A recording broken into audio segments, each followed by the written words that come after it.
қалинги зангирӣ 50,000 сомон шудааст. Дар ҳамон ҷо аз сари нав ҳуҷҷат меспорӣ барои гирифтани патент. Барои билетнависӣ WhatsApp ки ҳастай, ман медурам проверка мекунам, ҳамаро ҷавоб додагиам. Бача, ты ами SMS-и мара мехони ё не? Видеоро хушрӯ тамошо кун, ба бинависонам мегапа. Ассалому алайкум ба ҳама тамошобинони барномаҳои канали Юрист TJ. Тамошобинони азиз, ҳатман дар канал обуна бошен. Ҳамарӯза хабарҳое ки ба муҳоҷирон тааллуқ дорад метавонед ки аз канали мо дастрас кунед. Дар комментарияҳои мо як савола бениҳоят зиёд пешниҳод кардесанд ва ман хостам ки махсус дар ҳамин мавзӯъ як видео карда пешниҳод кунам. Бисёри нафарҳо савол додастанд ки оё рост аст дар ҷумҳурии Тоҷикистон қонун биромадай то хизмат накунӣ занг гирифта наметавонӣ?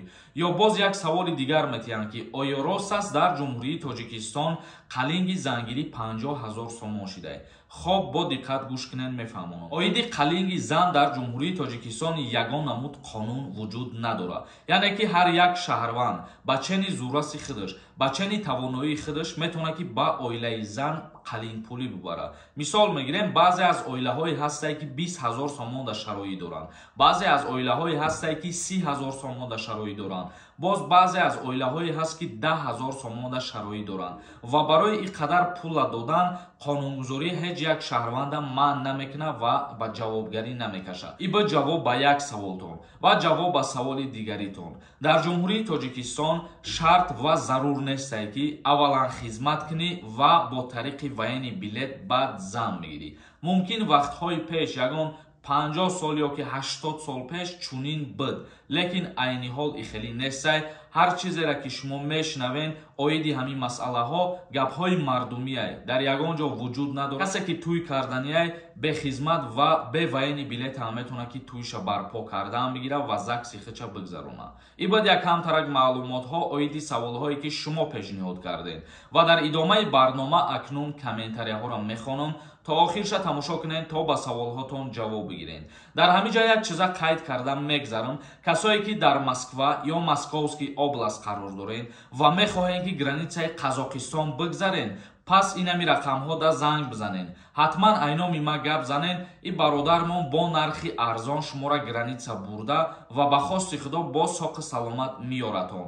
ҳатман занг бизанед, нархи арзонай. Раҷабзода нависонда. барои студентский билет маълумот надодӣ. Видео мекунам гуфти брат. Барои студентский билет ма ростига маълумотҳои пра дастрас кардагӣ нестам ҳозиражда ва ҳамин анихе ки дастрас кардам пешкаши шумо мекунам. Як каси дигар нависонда. Ассалому алайкум акаи Сорбон. Ма гостиюм дар Москва. Сроки 3 моҳам 5 ноябрда буд мешавад. Ма декабрда Тоҷикистон гаштаниям. Биқапан депорт мекунанд. мутобиқи қонунгузории Федератсияи Россия, вақте ки дар мигратсиони карта шумо гости қайд мекунед, аз 3 моҳ зиёд истодан да ҳақ надоред. Бале, баъди 3 моҳ агар ки шуморо дастгир кардан, ҳатман ба ҷавобгарӣ кашида мешавед, чунки аллакай қонуншиканӣ ба ҳисоб меравад. Шеҳроз нависонда. Ассалому алайкум бародар. Ман 7 моҳ меша дар Санкт-Петербург кор мекунам. Патент қати дигар област бурам. Бе гузаштани граница мара патент метиҳанд. Бале, мисол мегирем, агар ту аз Санкт-Петербург ба Москва мерай ё ки ба Екатеринбург мерай, дар ҳамон ҷо аз сари нав ҳуҷҷат меспорӣ барои гирифтани патент. Чунки қонуни Федератсияи Россия муқаррар кардагиаст ки дар ҳар кишваре ки дар ҳар шаҳре ки қарор доред шумо, аз ҳамон ҷо бояд патент ва регистратсия дошта бошед.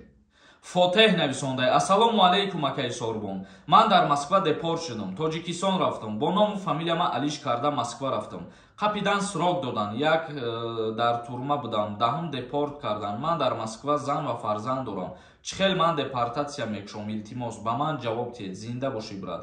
Дар ҳолате ки зан ва фарзанди ту гражданини Россия бошанд, яъне ки шаҳрвандии рус дошта бошанд, дар ин ҳолат бо тариқи аризанависонии ҳамсарат мумкин аст ки кушодаш кунанд.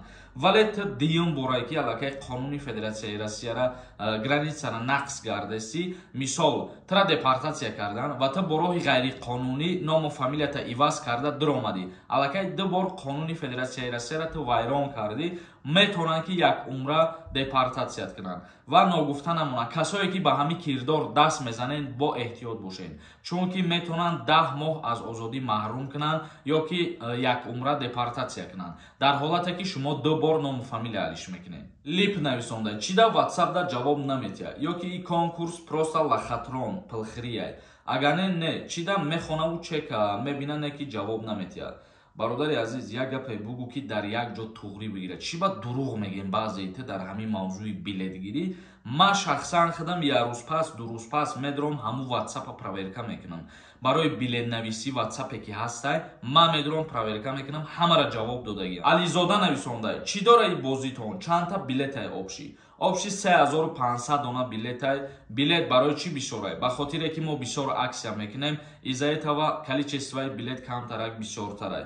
ва 31 дона приз дора конкурс. касое ки мехоҳанд ай конкурси ма билет бихаранд, инами картаи Сбербанкда метавонанд ки сумтона партоен. нархи билет 200 рубла дар бар мегирад. аксия дора имрӯз ба 1000 рубл 10 билетон метиҳем. чектона да инами рақамҳои ватсап рӯй кунед. билет ҳастай, метавонед ки бидроин билет харидан гиред.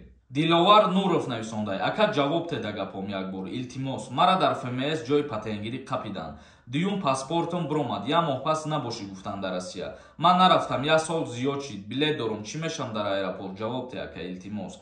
чунки ман дар боло қайд кардам оиди ҳамин масъалае ки ду паспорт қати вориди Федератсияи Россия мешавем. ё ки мумкин баранд маҳкам кунанд. чанд вариант дорад. ба ҳамин хотир ба ин кирдор даст назанед. Мирзоев нависондай, касофат, иқа дурӯғ мегӣ. Ту касофат 100 бор шид савол равон мекунам. ҷавоб наметӣ. мо шаҳрвандии Россия ягон хел мобилизатсия нест. Валлоҳ қасам, бефарзандам, шаҳрвандӣ дорум. Ягон хел даъватнома нест. Давлатбек Мирзоев нависондай ҳамин комментарияра. Ты бадбахти рӯзсиёҳ ба аввалаш, бесаводи пастарин одам. гапи мара хуб гӯш кар. ма гуфтагием ки касои шаҳрвандии Россия доранд ва худшона дар учоти военӣ мондагиянд ё ки хизмат кардагиянд, мобилизатсия ба ҳамво тааллуқ дорад. Исломиддин нависонда, ассалому алайкум ака, илтимос бугу, баъди сари падар аз мобайни 4 писар кадомаш метавонад худша сардори хоҷагӣ кунад, штоби хизмат набаранд? илтимос ҷавоб де. агар ки модараш дар ягон ҷо кору фаъолият кунад, ягонташ наметавонанд сардори оила шида. вале агар модараш ки хонашин бошад, фарзанди калонӣ метавонад ки сардори оила шавад. Саид нависондай, акама Тоҷикистон бурам хизмат мебаранд ё ки не? агар ки ягон монеагӣ набоша барои озод будан аз хизмат, бале ки ба хизмат даъват мешавед. Абдуллоҷон нависондай, ассалому алайкум, сози ака хубӣ, ман як моҳ зиёд шид омадагима ба Москва. регистратсия мешава ё ки не? бале, то регистратсия тайёр шидаанта, ай ҳами хона берун буромади ва қапидан боз видвареният мекунанд. ба ҳамин хотир регистратсията тайёр ки баъд биро кору фаъолият мекунӣ ё ки гаштугузор мекунӣ карданги. Саидчоҳ Раҷабов нависонда, илтимос кам реклама кунед, мошинои границаву дорувотона. бе шумо ҳам ҳама медона ҳамёра. мо айё пул мегирем ва реклама мекунем. маъқула набоша тамошо накун. Давлат Назаров нависонда, бача, ты ҳами смс-и мара мехонӣ ё не? ба худо қасам қариб 2-3 сол мешава ҳамин саволам менависам, ответ наметӣ. одамое ки дар гапзанишон заикатса мекунанд, хизматшон мебаранд ё не? ҷавоб те, абача. худованд шоҳидаи ҳамин савола ман сеюм ё чорум бора ҷавоб додистам. видеора хушрӯ тамошо кар, ба бинависонам ин гапа. охирон бор бо мегӯм ки касе ки заикатса мекунад, касе ки сабабҳое дорад ки аз даъваткунӣ ба хизмат озод мебошад, мисол ягон бемориҳо ё ки ана ҳамин гуна одами гуфтагии худат аз даъваткунӣ ба хизмат озод мебошад. тамошобинони азиз, ба ҳамин барномаи имрӯзара ҷамъбаст мекунем. то барномаҳои дигар, худованд ҳамаи мо шуморо нигаҳбон бошад. RenderForest.com